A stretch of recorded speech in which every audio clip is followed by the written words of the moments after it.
Thanks for watching. Don't forget to like, comment, share and subscribe to Mufti Tariq Masood, famous scholar. تو میں یہ عرض کر رہا تھا کہ قرآن کی آیت کا مطلب سمجھ میں آیا کہ جب بھی آپس میں کوئی اختلاف ہو، حتیٰ کہ عدالت بھی اگر فیصلہ کرتی ہے تو آپ نے، اگر آپ کلمہ گو ہو تو آپ نے کسی مستند دارالافتاء، یہ لفظ یاد رکھیں، مفتی نہیں بلکہ دارالافتاء کا مطلب ہوتا ہے بڑے بڑے مدارس میں ایک باقاعدہ ڈپارٹمنٹ ہوتا ہے جہاں بڑے بڑے مفتیان کرام بیٹھتے ہیں. یہ مفتیان کرام یہ نہیں ہے جو خضرہ و گھاس کی طرح اگائے ہیں، ان کا کوئی پیچھے سے سلسلہ ہوتا ہے، نسب ہوتا ہے. انہوں نے اس سے پہلے جو وقت کے کوئی بڑے علماء ہوتے ہیں ان سے باقاعدہ علم حاصل کیا ہوتا ہے اور پراپر طریقے سے فتوے کا کام سیکھا ہوتا ہے. فتوے کی عبارت کیسے ہوتی ہے، لکھا کیسے جاتا ہے، اور کیسے دونوں کی باتیں سنی جاتی ہیں جھگڑوں میں، اور کیسے اس کو ریٹن فارم میں لایا جاتا ہے، پھر دلیل کیسے دی جاتی ہے. پورا یہ سیکھنے کا عمل ہے. یہ ایسا ہی نہیں ہے کوئی بھی اٹھ کے کچھ بھی لکھ دے یا یوٹیوب پہ کلپ بنا کے ڈال دے. تو دیکھو، آپ بہت کچھ یوٹیوب پہ سنتے ہو میڈیکل سائنس کے حوالے سے بھی، ٹماٹر کھانے کے یہ فائدے، خربوزہ کھانے کے یہ فائدے، چینی کے یہ فائدے، کیلے کھانے کے یہ فائدے، آم کے یہ فائدے. تب یہ ذرا سی آؤٹ ہوتی ہے نا، ڈاکٹر کے پاس جاتے ہو، بھائی وہ تو وہاں لکھا ہوا ہے، تو ذرا بتانا کیا کھانا کیا ہے میں نے.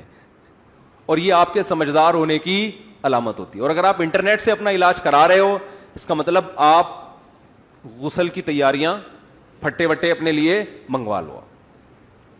ٹماٹر کے فضائل دیکھ لیے تو اب ٹماٹر کھانا شروع کر دیا. تو ایسا تھوڑی ہوتا ہے بھائی، وہ لکھے وہ جنرل نالج کے لیے ٹھیک ہے، وہ ٹماٹر خربوزہ مربوزہ کیا کرتا ہے، لیکن اگر آپ میں کسی چیز کی کمی ہے، کوئی پرابلم ہے، تو بھائی وہ ڈاکٹر کس کام کے لیے بیٹھا ہوا ہے وہاں پہ؟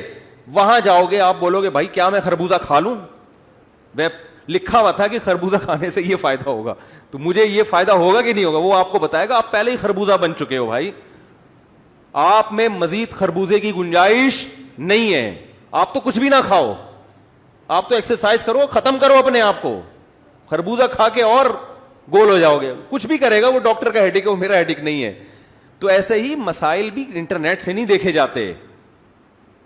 کوئی مسئلہ ہے باقاعدہ پراپر کسی مفتی سے، ایسا مفتی جو کسی دارالافتاء سے اس کا تعلق ہو، اس کے پیچھے کوئی ہو. جیسے آج کوئی ڈاکٹر اٹھ کے آ جائے اور کہ میں کسی کلینک کو نہیں مانتا اور میرا کوئی جو ہے وہ یونیورسٹی نہیں ہے، بس میں خود سے ہوں. بولو گے بھائی کیا کہ مریخ سے آیا ہے تو؟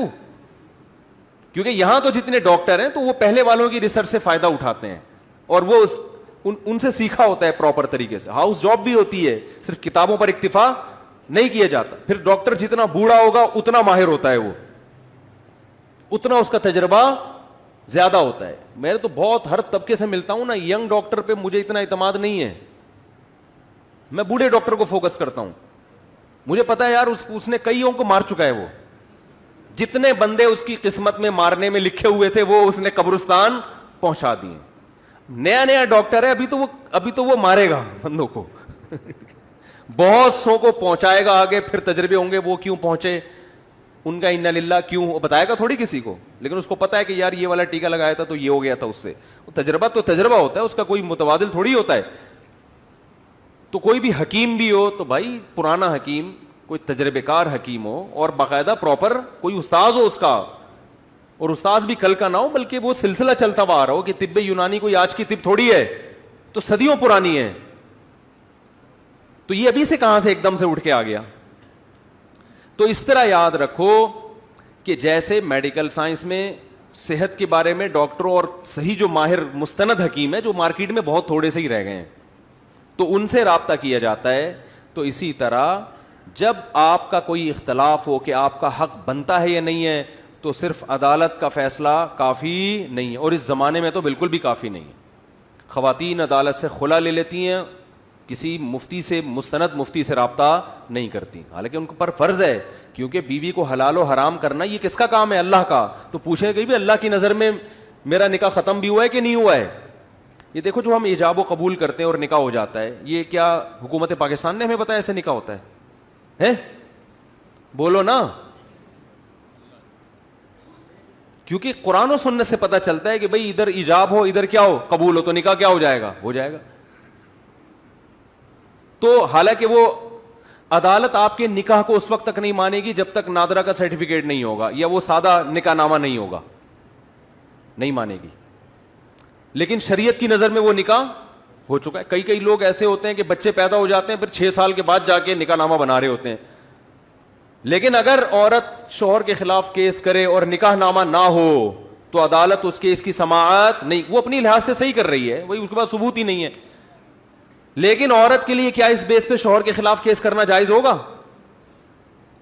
نہ شوہر کے لیے بیوی کے خلاف کیس کہ میرا اس سے کوئی تعلق ہی نہیں ہے, یہ بلا وجہ اپنے آپ کو میری بیوی کہہ رہی ہے حالانکہ میرا تو اس سے کوئی تعلق نہیں ہے, اور دلیل یہ دے کہ میرے پاس نکاح نامہ نہیں ہے. تو بھائی نکاح نامہ نہیں ہے لیکن آپ کا نکاح بہرحال ہوا ہے. شریعت کی نظر میں یہ آپ کی وائف ہے, آپ کے ذمہ اس کے حقوق ادا کرنا, لہذا یہ آپ پہ جو مالی خرچے ڈال رہی ہے عدالت میں کیس کر کے, عدالت تو کیس کو بری کر دے گی لیکن شریعت کی نظر میں آپ بری نہیں ہوں گے. بات آ رہی ہے سمجھ میں کہ نہیں آ رہی ہے؟ تو ایک بات کا آپ کو اپنے اوپر لازم کر لو, دیکھو یہ باتیں دنیا میں سمجھ میں نہیں آئیں گی لیکن اللہ کی نظر میں ان باتوں کی بہت ویلیو ہے.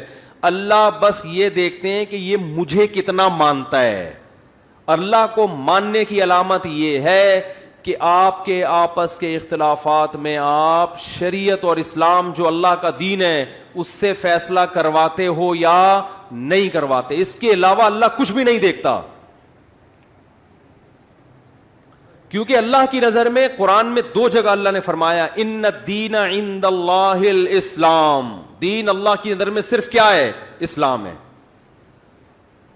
اس کے مقابلے میں کوئی قانون کوئی لا اللہ کہتے ہیں وہ اس کے بعد ہے. سب سے سپیریئر کیا ہے؟ مسلمان کی نظر میں کیا ہے سب سے سپیریئر؟ اسلام. بس اسلام جس چیز کو صحیح کہے گا وہ صحیح, جس کو غلط کہہ دیا وہ غلط. ٹوکن اسٹیٹ ایجنٹ ہڑپ کر دیتا ہے, ٹوکن لے لیتے ہیں نا پہلے کہ بھئی آپ ہم سے پلاٹ خریدیں گے یا ہم نے آپ کو پلاٹ بیچ دیا, ٹوکن لے لیتے ہیں نا پہلے 5-6 ہزار 10-20 ہزار اس مد میں لے لیتے ہیں. اس کے بعد اسٹیٹ ایجنٹ کی نیت ہوتی ہے خراب کہ یار فلاں آدمی اس کے زیادہ پیسے دے رہا ہے.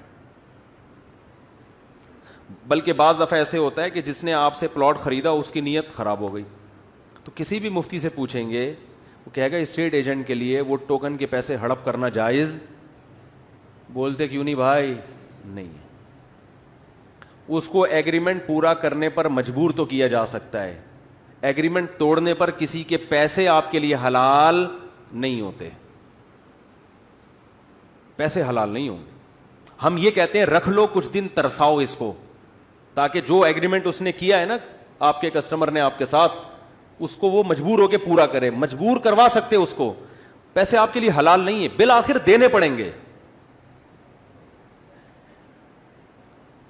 پیسہ کسی کا کسی بیس پہ حلال ہوتا ہے اور وہ ہے تجارت, یا کوئی آپ کو ہدیہ دے دے.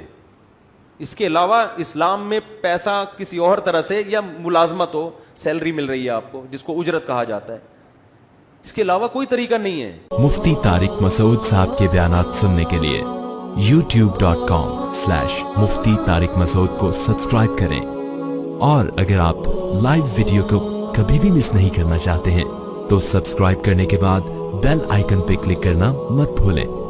جزاک اللہ.